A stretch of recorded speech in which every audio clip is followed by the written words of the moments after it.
Telugu Desam party అధికారం కోల్పోయి దాదాపుగా 4 సంవత్సరాలు దాటిపోయింది. మళ్ళీ ఎలక్షన్లకి 1 సంవత్సర కాలమే ఉంది. ఈ 4 సంవత్సరాల్లో మన పార్టీకి కానీ, నాయకులకు కానీ, కార్యకర్తలకు కానీ రాష్ట్ర ముఖ్యమంత్రి, రాష్ట్ర ప్రభుత్వం ఎన్ని ఇబ్బందులు పెట్టారో మనందరికీ కూడా తెలుసు. ఎన్ని ఇబ్బందులు పెట్టినా, ఆస్తులు ధ్వంసం చేసినా, తప్పుడు కేసులు పెట్టి జైల్లో పెట్టినా సరే దేనికి జడవకుండా, వెనకడుగు వేయకుండా 4 సంవత్సరాలుగా నిరంతరం పోరాటం చేశాం. కాబట్టే రేపు మళ్ళీ ఎప్పుడు ఎన్నిక జరిగినా తెలుగుదేశం పార్టీ అధికారంలోకి రావడానికి, మన నాయకుడు చంద్రబాబు నాయుడు గారు ముఖ్యమంత్రి కావడానికి సిద్ధంగా ఉన్నామని చెప్పి సందర్భంగా తెలియజేస్తున్నాను. అయితే ఎన్నికలు సమీపిస్తున్నాయి. మనందరం ఆలోచన చేయాలి. స్వాతంత్రం వచ్చిన తర్వాత ఎన్నో ప్రభుత్వాలు వచ్చాయి, ఎంతోమంది ముఖ్యమంత్రులు వచ్చారు.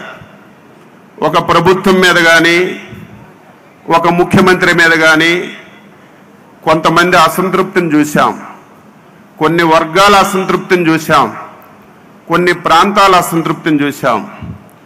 దేశ చరిత్రలో ఫస్ట్ టైం, ఆంధ్రప్రదేశ్ చరిత్రలో 5 కోట్ల మంది ప్రజలు అసహించుకున్నటువంటి ముఖ్యమంత్రి ఎవరైనా ఉన్నారంటే జగన్మోహన్ రెడ్డి అని చెప్పి ఘంటాపదంగా చెప్పగలం. ఈ రాష్ట్రానికి పట్టినటువంటి శని ఎప్పుడు విరగడవుతుందని ప్రతి ఒక్కరూ కోరుకుంటున్నటువంటి సందర్భంలో మనందరికీ ఇంకా ఎక్కువ బాధ్యతలు ఉన్నాయని చెప్పి మీ అందరికీ గుర్తిస్తున్నాను. ప్రతి ఒక్కరూ మాట్లాడుతున్నారు. పబ్లిక్లో తెలుగుదేశం పార్టీ చాలా బాగుంది, ప్రతి ఒక్కరూ ఈ ప్రభుత్వంపై వ్యతిరేకతతో ఉన్నారు. ఈ ప్రభుత్వం చేసినటువంటి దురాచకాలన్నీ కూడా ప్రతి ఒక్కరూ అర్థం చేసుకుంటున్నారు. అయితే ఇంకా మనం, నాతో సహా అందరం ఇంకా పబ్లిక్లో అనుకున్నంత స్థాయిలో తిరగడం లేదని చెప్పి ప్రతి ఒక్కరూ చెప్పుకుంటున్నారు. కాబట్టి గతం గతః, ఈ రోజు నుంచి మనందరం మనసా వాచ కర్మేణ ఇంకొక పని లేకుండా ఈ సంవత్సర కాలం నిరంతరం ప్రజల మధ్య నుండి ప్రజలకి చైతన్యపరిచి మన పార్టీ కార్యక్రమాల్ని ప్రజల్లోకి తీసుకెళ్ళి మనందరం కష్టపడాలని ఈ సందర్భంగా మీ అందరికీ తెలియజేస్తున్నాను. రాష్ట్రంలో ఎటువంటి పరిస్థితులు ఉన్నాయో మనం చెప్పవలసినటువంటి అవసరం లేదు. బాధ, ఆవేదన కలుగుతుంది. ఈ రాష్ట్రంలో పుట్టినటువంటి పౌరులుగా జరుగుతున్నటువంటి సంఘటనలు చూస్తే ఎంత బాధ ఉందో, ఎంత ఇబ్బంది పడుతున్నామో ఒకసారి గుర్తుపెట్టుకోవాలి. అధ్యక్షులు వారు అన్ని విషయాలు చెప్తారు. అయితే ఈ రాష్ట్రంలో శాంతి భద్రతలు పూర్తిగా విఘాతం కలిగాయి. శాంతి భద్రతలే లేవు. అటువంటి సంఘటనలు ఈ రాష్ట్రంలో జరుగుతున్నాయి. దీని గురించి కూడా మనం చర్చించుకుందామని చెప్పి ఈ సందర్భంగా తెలియజేస్తూ, ఈరోజు సమావేశం యొక్క ముఖ్య ఉద్దేశం, మొన్న మహానాడులో మనకన్నింటిలో మనం ముందున్నాం. కానీ ప్రజల దగ్గరికి వెళ్తే మనం చెప్పుకోవడానికి మొన్నటి వరకు మనకి ఎటువంటి ఆయుధం లేదు. మన జాతీయ పార్టీ అధ్యక్షుల వారు మొన్న మహానాడులో మీరు కానీ, నేను కానీ, ప్రజలు కానీ ఎవరూ ఊహించని విధంగా ఒక భవిష్యత్ గ్యారంటీ కార్యక్రమం కింద ఒక మేనిఫెస్టోని రిలీజ్ చేసినటువంటి సంగతి మనందరం గుర్తుపెట్టుకోవాలి.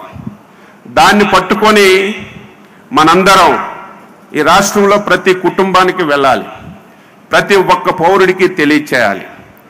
అందులో భాగంగా మొదటి విడతలో రీజన్ వారీగా ప్రతి రీజన్లో 25 నియోజకవర్గాలు సెలెక్ట్ చేసి ఒక నెల రోజులు ప్రోగ్రాం ఇచ్చి ఒక బస్సుని బ్రాంచ్ చేసి నియోజకవర్గాల వారీగా ఈ కార్యక్రమాన్ని తీసుకెళ్లాలనే ఉద్దేశంతో అధ్యక్షుల వారు నిర్ణయించారు. కాబట్టి ఆ విషయాన్ని మీ అందరికీ తెలియచేయాలి.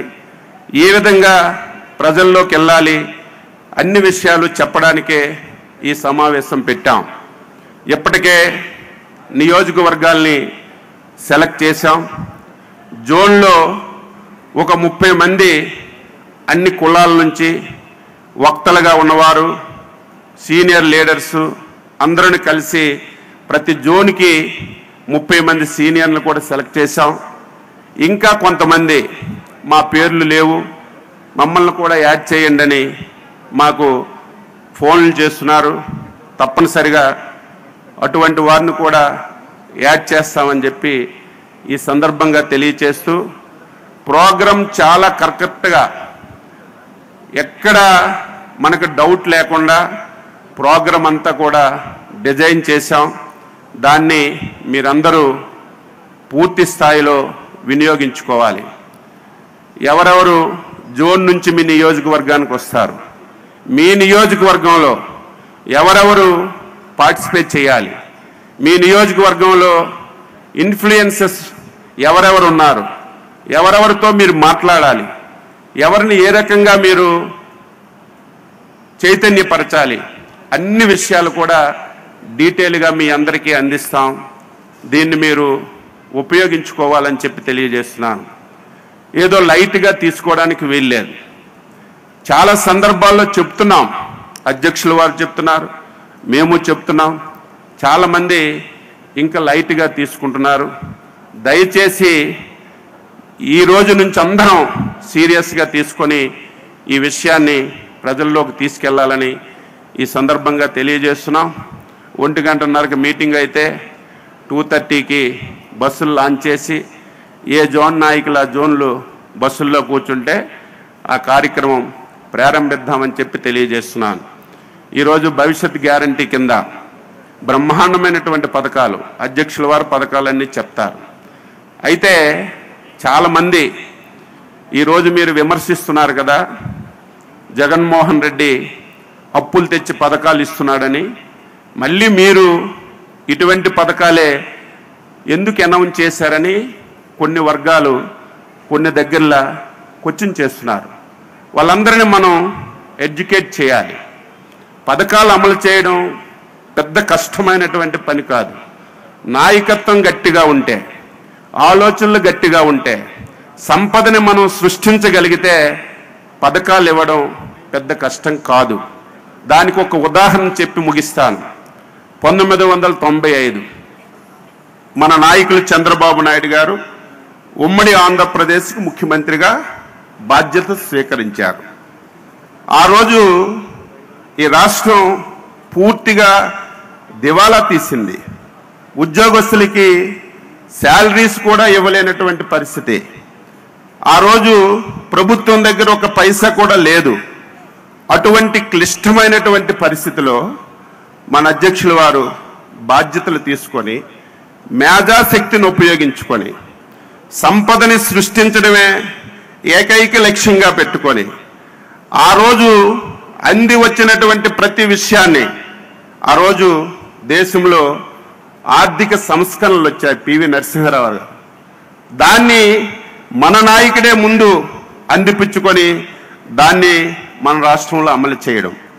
ఆ రోజే ఇన్ఫర్మేషన్ టెక్నాలజీ వచ్చింది, దాన్ని కూడా మనమే అందిపుచ్చుకొని మన రాష్ట్రంలో అమలు చేశాం.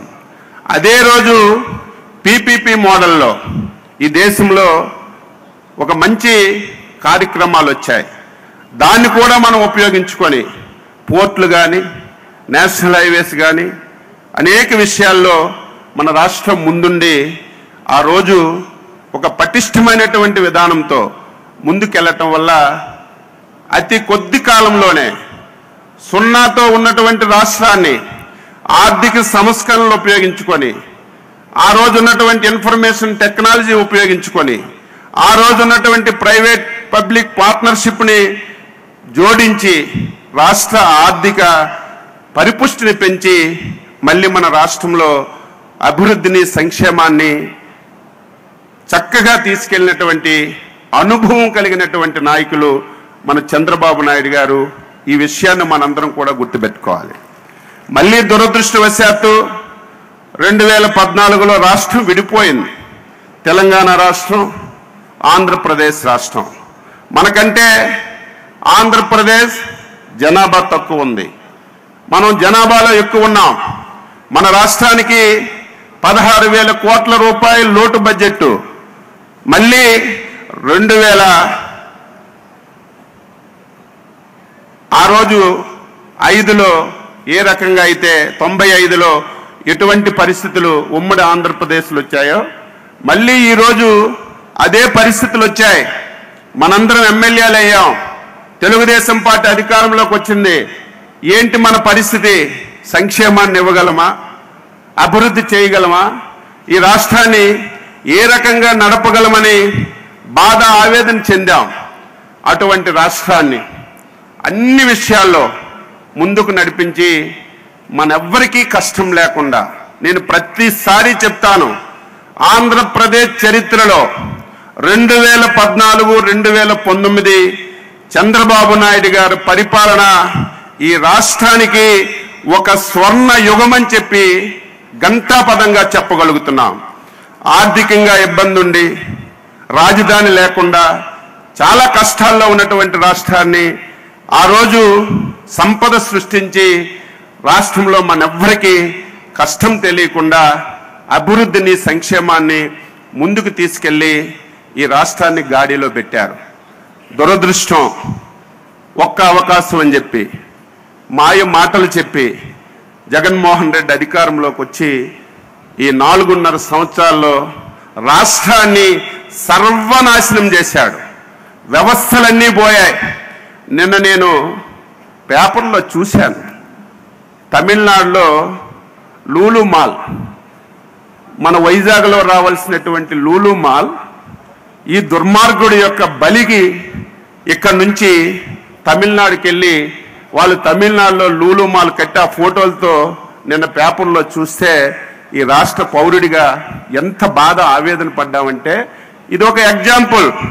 పరిశ్రమలన్నీ వెళ్ళిపోయాయి, రాష్ట్రాన్ని అవినీతిమయం చేశాడు, రాష్ట్రంలో ఉన్నటువంటి పంచభూతాలని మొత్తం దోచుకున్నాడు. ఒక పక్క అప్పులు చేశాడు, ఒక పక్కన మన పైన పన్నులేశాడు, వేసి ఈ రాష్ట్రాన్ని దివాలా తీశాడు. చివరగా 2019 చంద్రబాబు నాయుడు గారు పదవి పోయేసరికి ఆంధ్రప్రదేశ్ రాష్ట్ర ఆదాయం 65,000 కోట్లు. అదే సమయానికి తెలంగాణలో ఆ ప్రభుత్వ ఆదాయం 63,000 కోట్లు.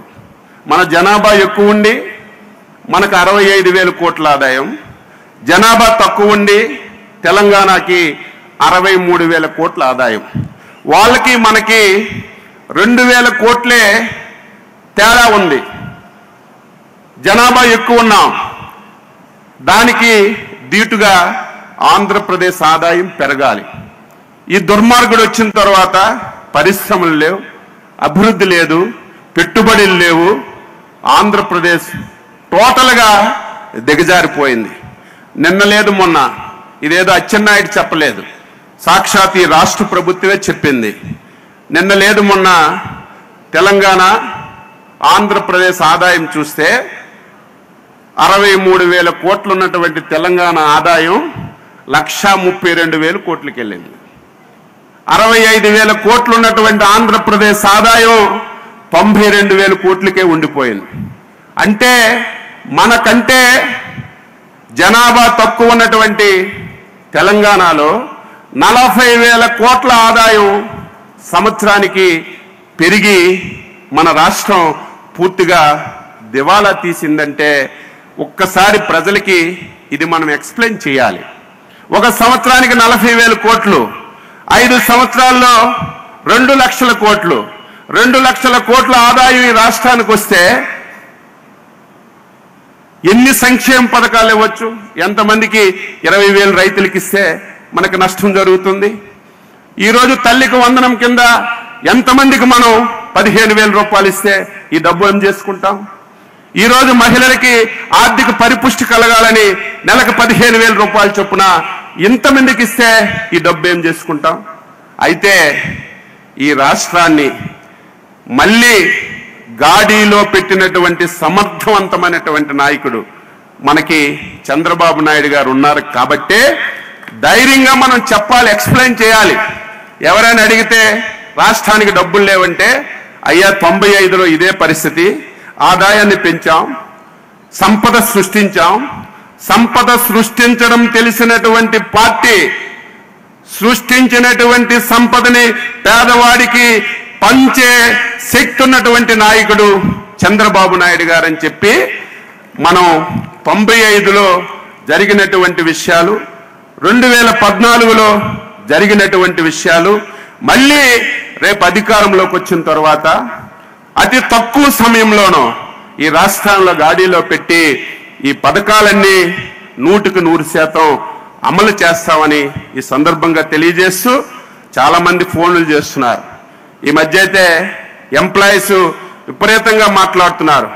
అయ్యా మీ అధ్యక్షుల వారికి చెప్పండి, మేము కూడా మారాం, మాకు కూడా జ్ఞానం వచ్చింది, మీరు మేనిఫెస్టోలో మా గురించి ప్రస్తావించలేదంటే ఇది శాంపిల్ మేనిఫెస్టో, డీటెయిల్ మేనిఫెస్టో దసరాకి ఇస్తాం, అందులో మీకు కూడా మంచి మంచి కార్యక్రమాలు పెడతామని చెప్తున్నాం.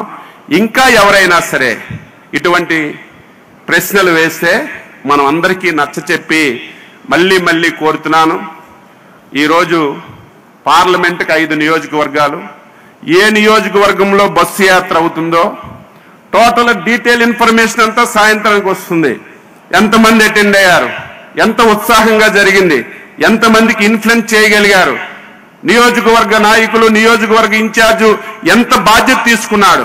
ఒకవేళ ఎవరైనా సరే ఏదో బస్సు వచ్చింది కదా ఒక రోజు నడిచిస్తే మన కాన్స్టిట్యుయెన్సీ అయిపోతుందని ఎవరైనా దీన్ని నాన్ సీరియస్గా తీసుకొని తూతూ మంత్రంగా అమలు చేస్తే మాత్రం పార్టీ చాలా సీరియస్గా ఉంటుంది. వెంటనే అటువంటి కాన్స్టిట్యుయెన్సీల్ని అధ్యక్షుల వారు పిలిచి మీకు అన్ని విషయాలు చెప్పే పరిస్థితి మీరు తీసుకురావద్దని చెప్పి తెలియజేస్తూ ఈరోజు ఈ సమావేశానికి పిలిచిన వెంటనే విచ్చేశారు. అందరికీ మరొకసారి పేరు పేరుని అభినందిస్తూ మిగతా విషయాలన్నీ అధ్యక్షుల వారు మాట్లాడతారని చెప్పి తెలియజేస్తూ అందరికీ నమస్కారం. థ్యాంక్ యూ అండి. ధన్యవాదాలు శ్రీ అచ్చెన్నాయుడు గారు. ఇప్పుడు రాష్ట్ర ప్రజలకు మంచి భవిష్యత్తుకు గ్యారంటీ చైతన్య రథయాత్ర సమావేశం, ఈ వివరాలన్నీ కూడా మనకు విశ్లేషిస్తూ ఈ సభ నిర్వహణ